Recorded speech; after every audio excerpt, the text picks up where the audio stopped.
latar belakang perjuangan Amanawilang. Jadi yang Manawilang itu salah satu pejuang Belanda. Juang. Di mana sekolah? Di daerah apa? Kita. Memang lahir di kita.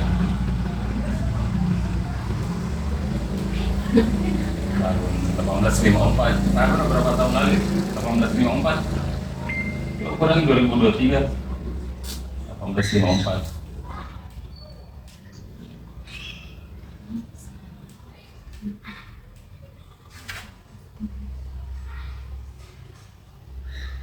...199 tahun lalu dia lahir. Meninggal di Boro tahun 60-an. 1967 Boro Tinambung. Nah, kalau 1967 tahun berapa berarti kalau lebih 60 tahun lalu ya.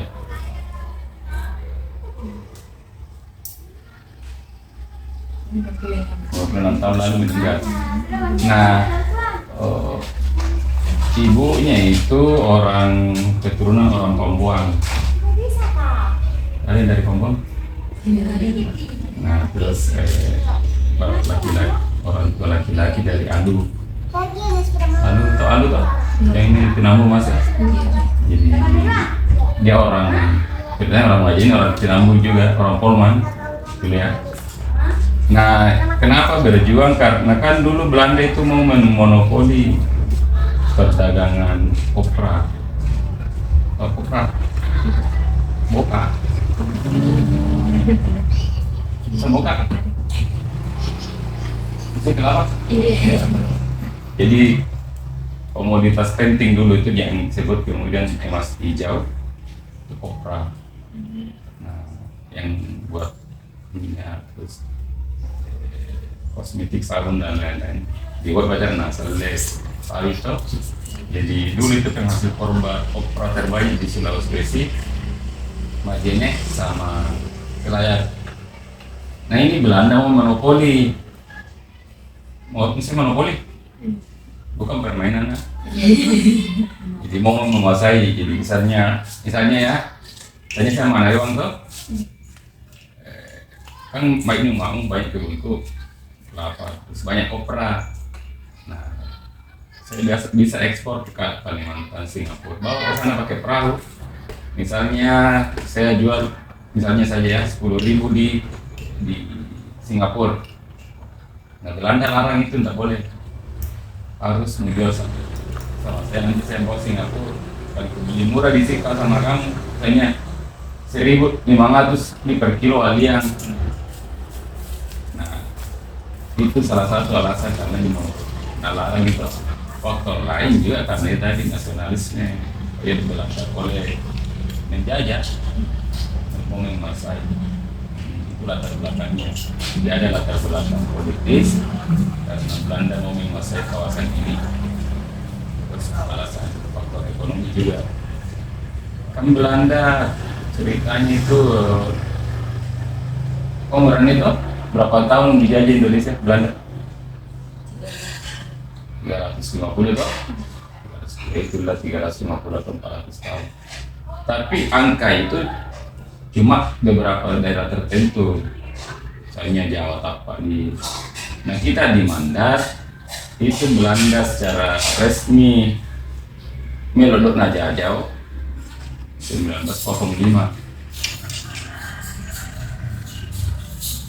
Tahun 1905 berapa tahun kan baru 100 tahun yang lalu ya, kurang lebih 110 lah karena 2023 sekarang lagi 100. Dulu yang Belanda cuma kuasai Makassar. Nah mau Belanda Makassar ke Makassar pindah dulu kita tahu. Nah didatangilah semua kerajaan-kerajaan di Sulawesi Selatan itu. Tunduknya naik. Kan dulu itu sederajat pada Belanda dengan kerajaan Balanika, kerajaan Banda itu. Sederajat sama-sama pemerintahan. Nah, Belanda awal 1900-an itu mau menguasai semua. Harus tunduk tuh. Ada yang langsung mengiyakan, Panama Kiai, ada di Panelu Santono. Dan tahun mewah. Nah yang termasuk melawan itu tidak di sini. 1905 sampai di kerajaan Inggris. Nah mulai itu ada ekspedisi militer langsung untuk menguasai. Nah di situ mulai yang Manabewa sama saudaranya, sama Tolawali. Nama aslinya itu Manabewa Icalo.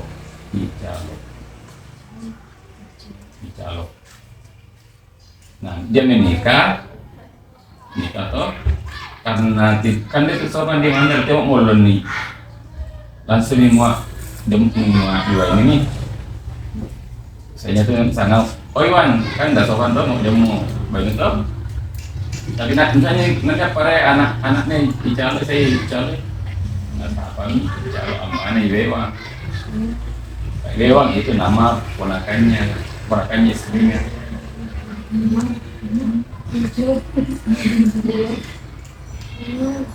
Jadi misalnya ada tuh ini ponakannya istriku nama ini Iwan Hamane Iyade.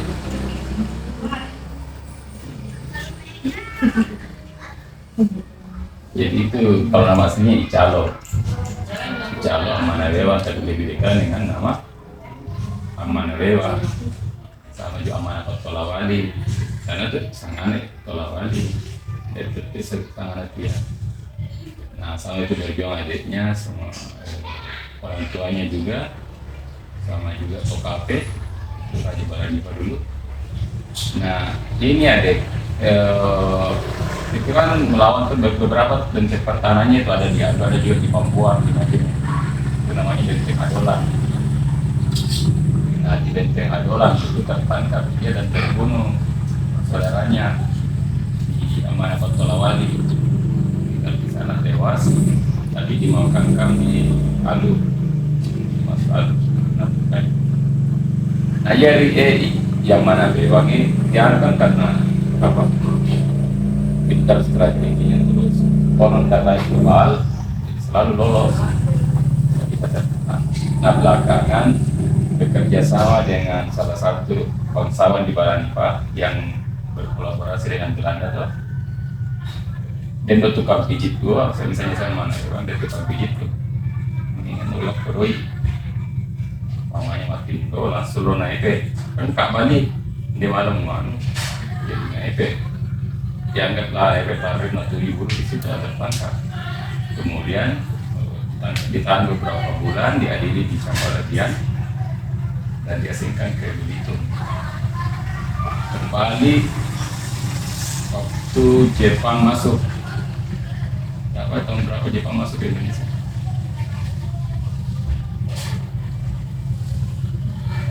Tahun berapa Indonesia merdeka? 45 gara-gara apa bisa merdeka? Menyerah Jepang toh? Kenapa bisa menyerah Jepang? Gara-gara sekutu buang bom atau di Hiroshima Nagasaki. Nah, Jepang masuk kan 3,5 tahun di Indonesia.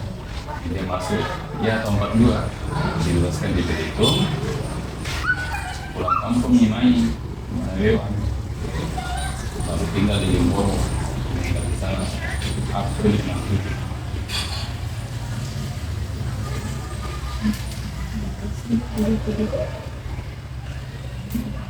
Apa boleh pertanyaan?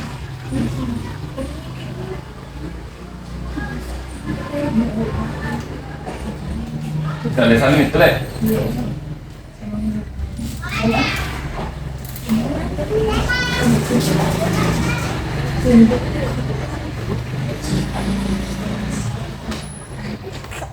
Pertanyaan kedua, apa saja benda pusaka yang dimiliki oleh Amanat?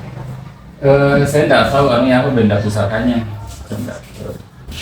Beda dengan katanya ada keris, cuma nggak tahu gimana keris sekarang. Jadi kita beda kalau misalnya apa benda pusakanya kerajaan Baranipa ada gong, ada tombak, kalau Amanawewa saya kurang tahu ini apa saja benda pusakanya. Memang ada katanya keris.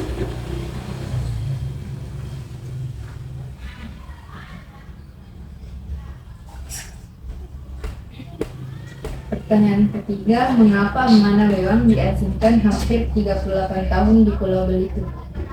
Iya, karena itu kan kalau bangsawan tertangkap, Belanda itu tetap punya etika. Datuan di nata hukum, gini toh, datuan di napatei. Nah, cara yang mereka tempuh itu diasingkan. Makanya banyak pejuang-pejuang di Nusantara itu diasingkan, seperti Pangeran Diponegoro. Meninggal di mana? Di mana makamnya? Diponegoro.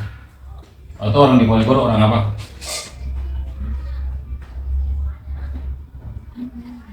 Orang Sumatera, orang Kalimantan, orang Papua, orang Sulawesi, atau orang Jawa? Pangeran Diponegoro. Tem sampai itu Pangeran Diponegoro? Tem lagi Pangeran Diponegoro? Ya orang Jawa, toh Jawa Tengah, ya itu nggak Jogja Solo. Tangkap waktu perang Diponegoro karena di undang perjanjian toh. Ternyata orang yang ditangkap di situ. Tapi diasingkan ke Manado, ke sini, Makassar. Akhirnya meninggal di Makassar. Maka kuburannya Pangeran Diponegoro itu di Makassar. Nyadin tahu? Tahu orang apa?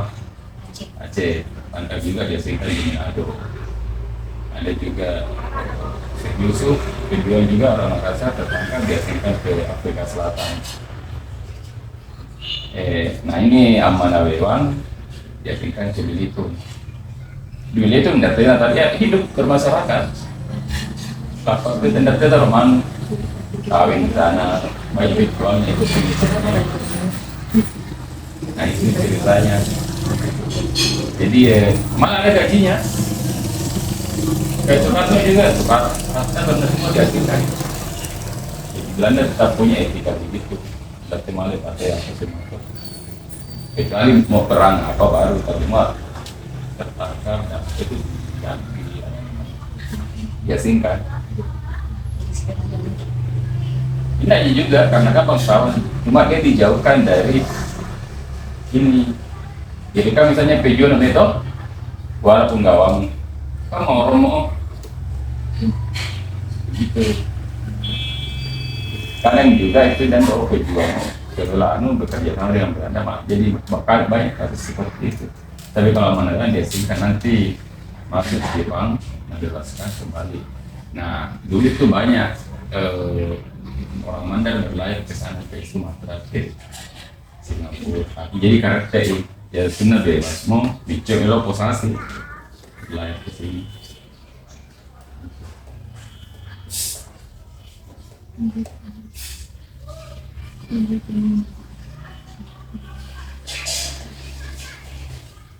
Pertanyaan keempat, mengapa akhirnya Mana Lewang bisa ditangkap oleh Belanda, kemudian beliau disidang dan ditutup? Jadi tadi ceritanya nih, karena Belanda menggunakan strategi licik yang bekerja sama dengan orang lokal juga untuk menangkap Mana Lewang, akhirnya bisa tertangkap.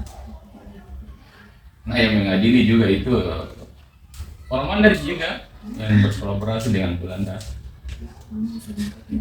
Jadi dulu itu pegawai-pegawai Belanda itu orang lokal juga. Ada orang lokal dari Ambon, dari Jawa, dari Mandar. Jadi di Campalagian. Dan ada ceritanya itu marah apa sih? Saya tulis begini.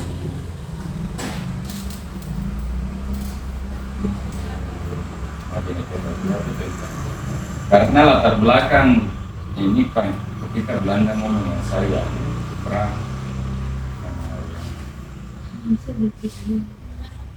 nanti mengikuti aparatur punya.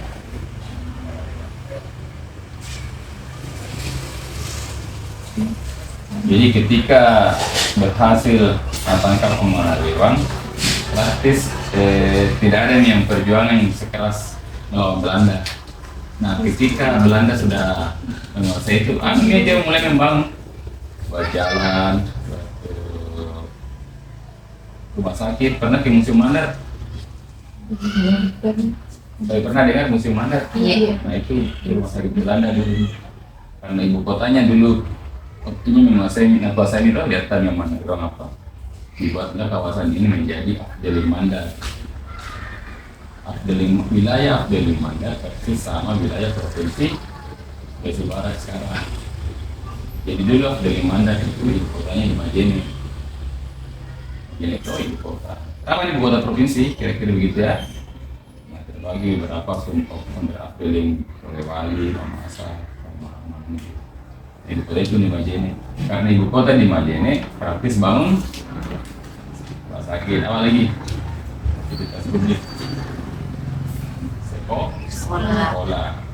Karena pertama sekolah di Mandar di Majene, jadi banyak orang Mandar belajar di sana. Karena itu masih sekolah jadinya. Sekarang Majene disebut kota pendidikan. Itu nih alasan kenapa harus dibuat kita ada sekali. Kenapa bukan di Mamuju? Biasanya kan perguruan tinggi kan ini kota provinsi kan? Tapi bertanya kenapa di Majene? Nah itu alasannya. Jadi ada alasan latar belakang Majene dia sebagai kota pendidikan. Nah, kenapa ada kota pendidikan? Karena dia dulu jadi ibu kota Abdel Mandar. Cuma ini ibu kota Abdel Mandar juga nggak ada. Dia menjadi kota pendidikan. Jadi waktu provinsi Sulawesi Barat dibentuk, tahun berapa berdiri Sumbar? Oh, siapa lahir? Nah, 2024. Nah, pas berdiri Sumbar. Mana yang kenal? Bulan berapa? 7 September, Sumbar, 22 September 2024. Ada jadi Majene lain lagi ceritanya itu. Logis itu. Jadi tadi ketika Sulbar dibentuk ini para pejuang bersepakat menuju ibu kota pemerintahan, Majene ibu kota pendidikan. Maka itu akademi polisi kan di Majene itu di apa? Benda. Sekolah kepolisian. Terus Polma sebagai kota budaya, makanya roda itu kucing apa namanya Rio? Taman budaya tuh? Taman budaya dan museum. Kenapa alasannya kenapa itu di situ? Padahal kan dia harus jadi provinsi. Jadi itu alasannya kalau kegiatan budaya atau pembangunan di Polma, kegiatan pendidikan di Majene, pemerintahan menuju kalau industri di daerah ini nih kita menuju dengan pasang kayu, pariwisata ke apa kabupaten apa dapat jatah kan? Pendidikan Majene, pemerintahan menuju budaya, ormas, industri, perkebunan, menuju toh, menuju tengah sama pasang kayu. Keenam paris sampai masa pariwisata. Gitu. Ada lagi? Pertanyaan terakhir, apa cita-cita dari Amanah Lewat? Ada parasi tadi. Ya mungkin ya itu mau berdaulat tuh. Cuma ini yang kenapa kan misalnya dia pulang kampung tahun 42. Meninggal 1967. Ada berapa tahun itu? Kurang lebih 20 tahun tuh. Itu yang saya belum ada saya baca referensi orang apa 20 tahun ini Mandar yang apakah dia tetap ada kegiatan politiknya nggak pernah kita dengar. Jadi ya mungkin ya kalau dikaitkan perjuangannya ceritanya bebas dari kerjaan penjajahan Belanda. Ini sementara di proses untuk penyusulan jadi pahlawan nasional. Dan pahlawan nasionalnya Sumbar siapa? Dia mau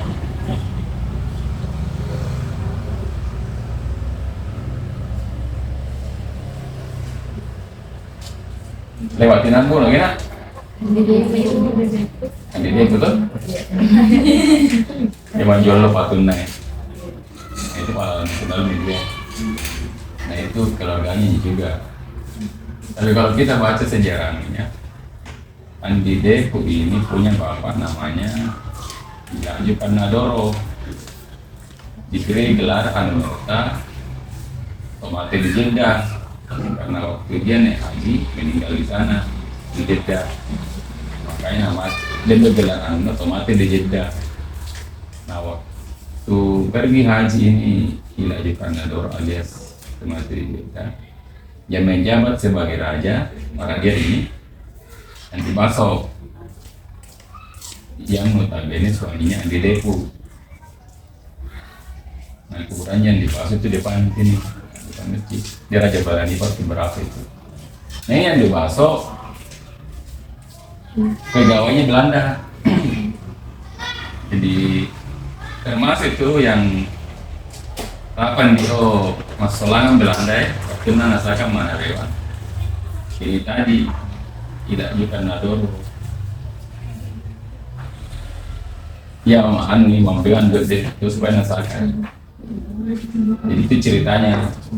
Nah sama kayak Andi Baso dia pegawainya dulu bilang berapa nih camat, bupati camat tuh. Nah karena ini Andi Baso bekerja sama Belanda, makanya di Depo marah, mau bicara semuanya tuh berjuang gitu melawan Belanda. Ini Andi Depo. Itu ceritanya kalau di perjuangan pasca Amanah Lewat.